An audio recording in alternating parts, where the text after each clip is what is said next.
Mr. President of the Senate, Madam Speaker of the House, honourable members of Parliament.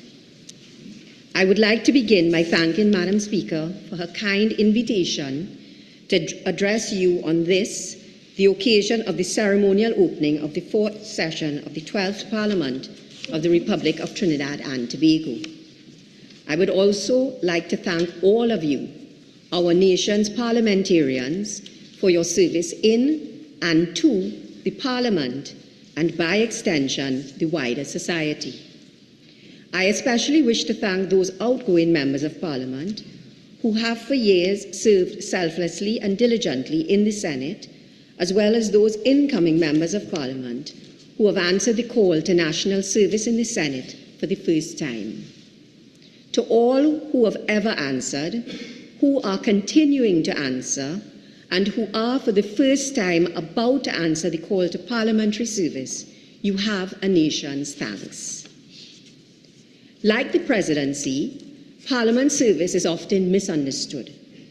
For many of us, the sum of what we understand to be parliamentary service is what we see on the Parliament channel when we arrive home, tired from work on afternoons, and we look at parliamentarians debating bills on Tuesdays, when the Senate usually sits, and on Fridays, when the House of Representatives usually sits.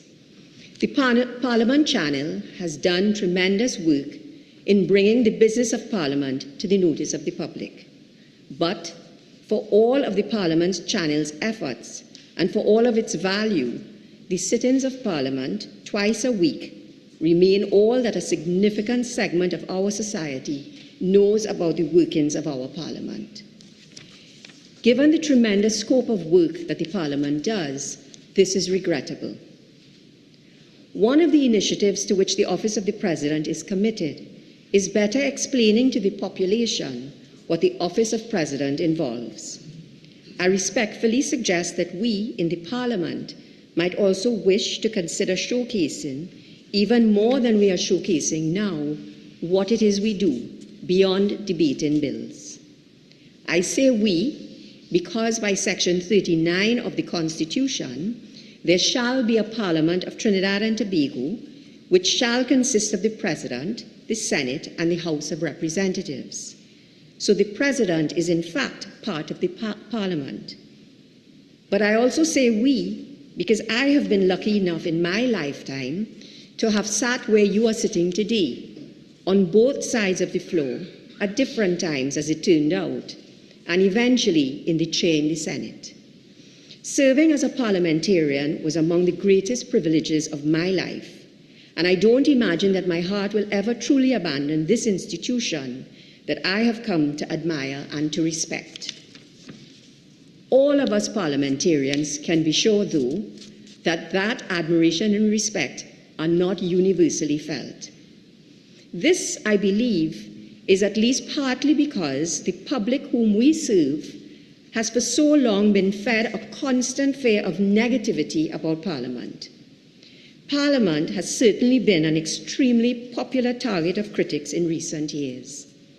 I often wonder whether matters haven't got to the stage where the population is almost programmed into a certain cynicism about Parliament and about parliamentarians. When I sat where you sat, I experienced the effects of this cynicism firsthand. The year was 2007. I had just been elected to the House of Representatives as the member for Pointe-a-Pierre. On a thank you walkabout in my constituency, just a few days following the elections, a gentleman complained to me outside of his gate that he had not seen me since the elections. Such was the negative programming that the gentleman's reasoning could not yield to the fact that there had practically been no time between the elections and my seeing him to found the basis of any legitimate complaint as to my absence. Many of you have faced or will face similar unjustified knee-jerk cynicism. This is not to say that some of the cynicism surrounding parliamentarians has not been earned. Far from it. But like in the case of that gentleman, one is left to wonder at how much that cynicism is simply an autonomic and an unfair reaction to all things and all persons having to do with Parliament. I have gone as far as to say unfair because from my own experience of the institution of Parliament, I can give the population the assurance that there is an enormous amount that our country has to be proud about where our Parliament is concerned. In a society in which we are programmed to believe that nothing works, I can tell you that as an institution, Parliament most certainly does. When as Senate President, Madam Speaker, and I had the privilege of meeting with colleagues throughout the Commonwealth on parliamentary conferences, our colleagues would often tell us how impressed they were at how efficiently Trinidad and Tobago's Parliament functions. That, I can assure you, is by no accident. Our clerks are regularly invited to other jurisdictions as subject matter experts to deliver presentations on the working of Parliament's various committees and the like. Beyond the customary sit-ins on the Tuesdays and Fridays, our Parliament is always at work, including by way of its numerous joint select committees. Let me say a word about these joint select committees. Joint select committees provide valuable oversight over government agencies that foster public accountability and public engagement. Several recommendations by these committees have been adopted and implemented. One of the recommendations which has been adopted and implemented during the last parliamentary session was the publication by the Central Bank of the fees charged to the public by banks and the fee structure of banks in general in a sample of Caribbean countries. The Parliament channel carries the sittings of joint select committees too, but it is only that their sittings are often held during working hours so that the majority of the working population misses the opportunity to witness them live. Even in respect of the more familiar Tuesday and Friday sittings, Parliament staff is always working, including in the way of assisting members with research on their various presentations. It was by no accident, and it is to our country's credit, that during the COVID-19 pandemic, our Parliament was quickly able to adapt, more quickly than many, and put in place mechanisms and measures that allowed us to continue sitting safely throughout the length of the pandemic. These matters I have been describing are just some of the operations of Parliament that are perhaps not as well known or as appreciated as they should be. And it is, I think, this lack of appreciation of all that our Parliament really does that allows the cynicism in our society about the institution to rear its head and to fester. While others on the outside see and value the work and the worth of our Parliament, here at home, our Parliament is sometimes cast in the role of the biblical prophet who is not without honor, but in his own country and among his own kin and in his own house. Moving away from Parliament as an institution for a moment, permit me to venture into potentially even less popular waters and to say that there is also an enormous amount in terms of the sacrifices and the stresses that parliamentarians undergo that our country can and should be grateful for. I appreciate that this sentiment is probably less palatable than anything that I have said thus far, but that doesn't make it any less true. As I have said, some of the cynicism surrounding parliamentarians has certainly been earned. We do not always conduct ourselves in accordance with the standing orders of the House or of the Senate. Truthfully, sometimes we go too far and descend to depths of which we should be ashamed. But equally truthfully,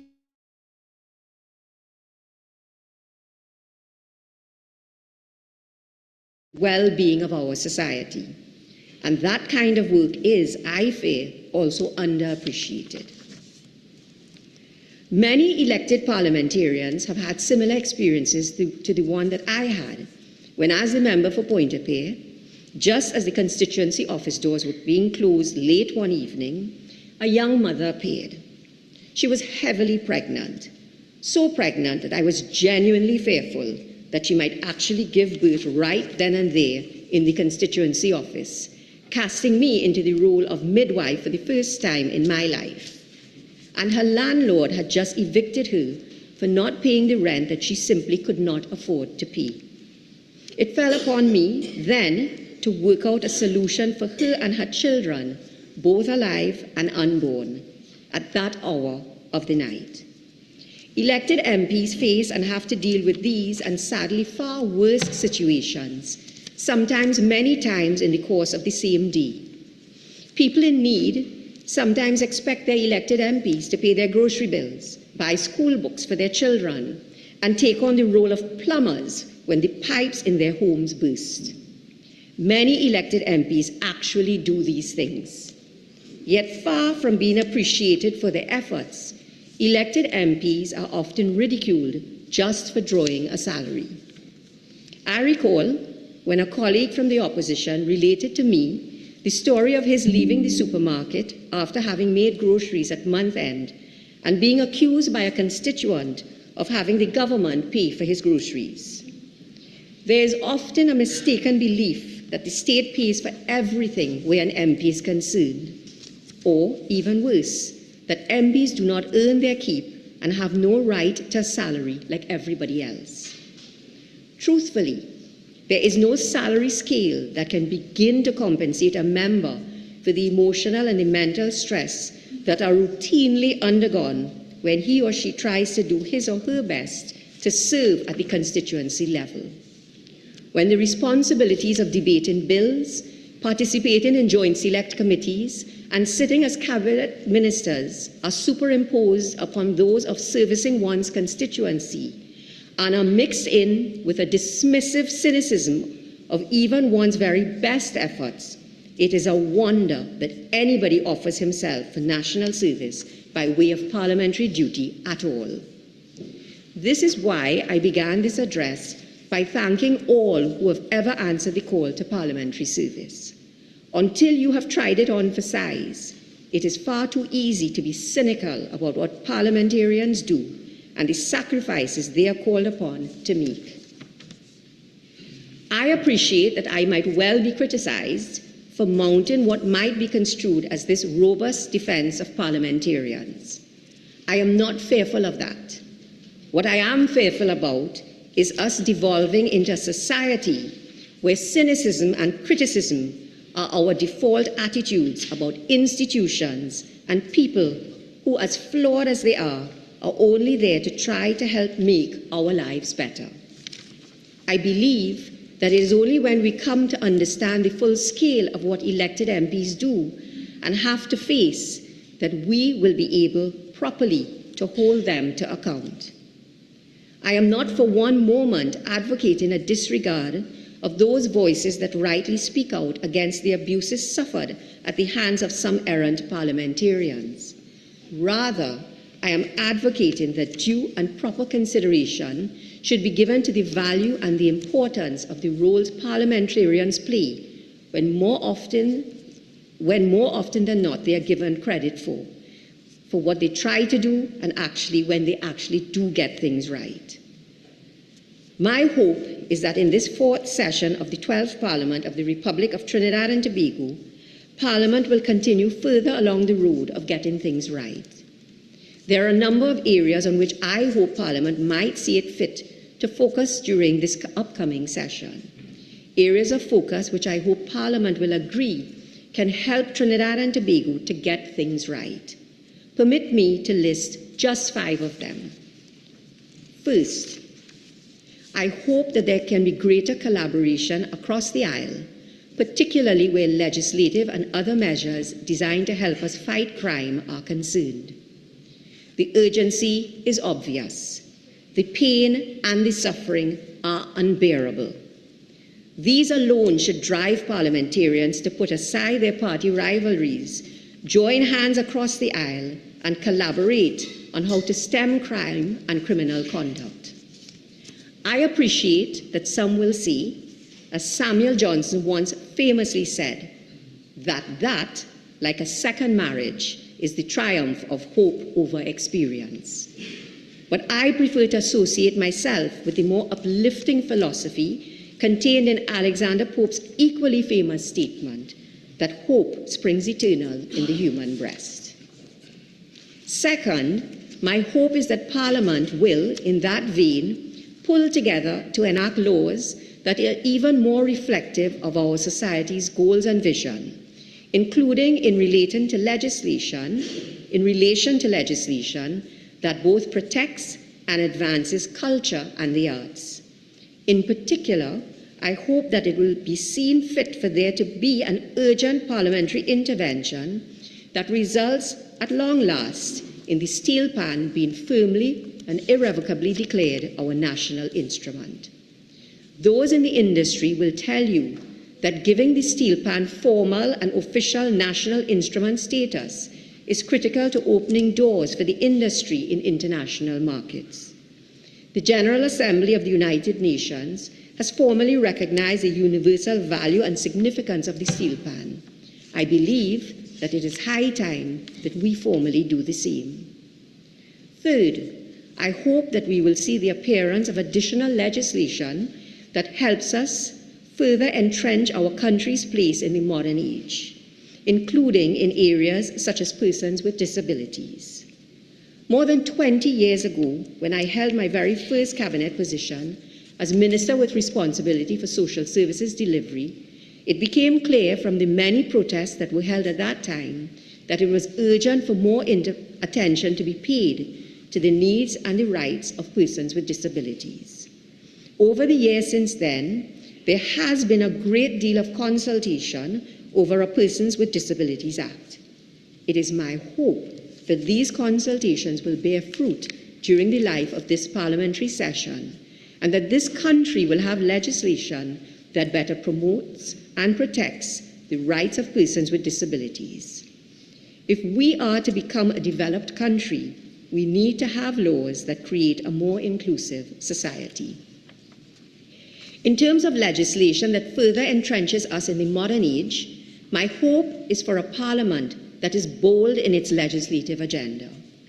I hope that this session's agenda will be as forward-looking as practicable and will include legislation that treats at one and the same time with the awesome potential and the looming threats of artificial intelligence. I hope as well that consideration will be given to treating legislatively with the new realities in the post-pandemic world of work, such as working from home and hybrid work. These are not merely passing fads which have gone the way of the pandemic. They are what our younger generation is demanding from us as they insist upon their right to a higher quality work experience. Fourth, I hope that Parliament will give consideration to reviewing its standing orders to create a committee like the Public Bill Committee in the United Kingdom, which is a committee of the United Kingdom's Parliament set up to examine the details of particular bills and report thereon to the Parliament. In our Parliament, the experience has been, at least when I was there, that it is a struggle, often a vain one, to try to get through the entire parliamentary agenda in any one session. A single sit-in of each House, once a week, dealing with one bill at a time, is not likely to result in all of the business of each House being completed in any given session. Adopting the model of a Public Bill Committee is likely to prove a far more efficient way of bringing legislation to the floor and actually getting it passed before the clock runs down on a session. Using a Public Bill Committee to undertake more in-depth studies of proposed legislation will save time on the parliamentary floor, consumed by clause debating, and will allow parliamentarians to spend more time treating with wider issues of policy. I am aware that this suggestion has implications for whether we ought or ought not to have a system of full-time parliamentarians, and that idea has in turn financial and other implications. But there is so much work to be done that I fear that unless some creative and different ways found to enable us to get through and then add to our parliamentary agenda, we will forever be playing catch-up. Fifth, and importantly, I hope that Parliament will see it fit to develop an annual timetable or fixed agenda which will serve to promote certainty and efficiency by allowing, among other things, for better planning. The Parliament of Ontario in Canada has, for example, developed an annual agenda which our Parliament can perhaps consider using as a prototype. These are just some of my hopes for this next session of Parliament. I offer them not as directives, which of course I have no power to issue, but for consideration as potential targets, which it is, I think, my duty to help identify. It has been my privilege to have been able to share them with you. I end now, as I began, by thanking you this time for listening to me. When next we meet, I hope that I will be able to thank you, not just for listening to me, but for having heard me. I hope that at that time, we will be able to say that we are further along in building a Parliament that is better understood and better valued. I hope that we will be able to say that we have made greater progress in fostering a better understanding of the demanding roles that our parliamentarians play. And armed with that better understanding, I hope that we will be able to say that we held them to greater account. I hope that we will be able to say that we have advanced even further in creating a Parliament that collaborates, legislates, and acts boldly and decisively in essential areas of our national life. And that is even more efficient than undoubtedly it already is. In short, I hope that when next we meet, we can share reports of a Parliament and a society that continue to work hand in hand to create a better Trinidad and Tobago. May God bless you all, and may God bless our nation.